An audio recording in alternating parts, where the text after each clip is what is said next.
As KX News reported this week, Senator Doug Larson, his wife, and their 2 children passed away in a plane crash in Utah Sunday evening. Their deaths were confirmed through an email that was sent from the Republican Senate Majority Leader David Hogue.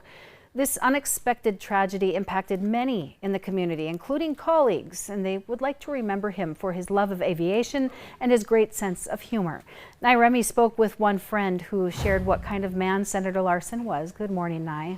Good morning, Alicia. Senator Larson made a deep impact in our state, and the senator enlisted in the North Dakota Army National Guard on March 14, 1994 as a combat engineer, and he was later appointed as a commissioned officer on August 18, 2001. All in all, he served for 29 years. I spoke with one colleague of his in the North Dakota Army National Guard who says Senator Larson will continue to live on through their memories.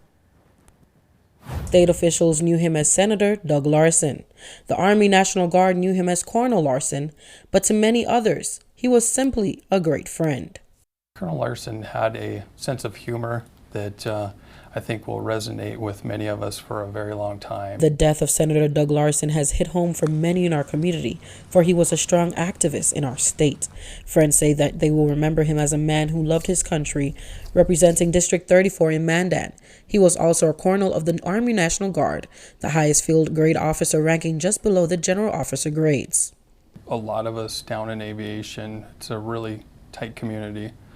I've known Doug since 2001, along with a lot of the employees down here, and it, like every other death of a close friend, it's still pretty raw, pretty unreal. Hard to believe that, I just spoke with him a week and a half ago. So for that to be gone forever is pretty tough for a lot of us here. This is the Black Hawk utility helicopter at the National Guard, which is told to be his first choice when it came down to choosing a helicopter to fly.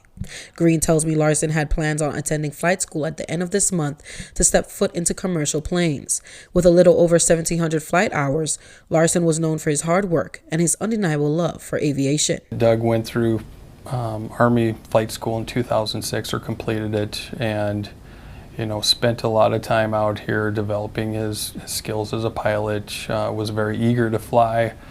Whenever a mission came up, he was all about volunteering to go. On another note, Green told me Larson was a huge Vikings fan, as he recalls one memory when Larson refused to answer his phone and actually turn it off because the Vikings lost, and he didn't want to pick up the call because he knew his non-Viking fan friends would rub it in. Yeah, the good memories that everyone can remember, and just a great loss for the community. Right. Thank you very much, Nye.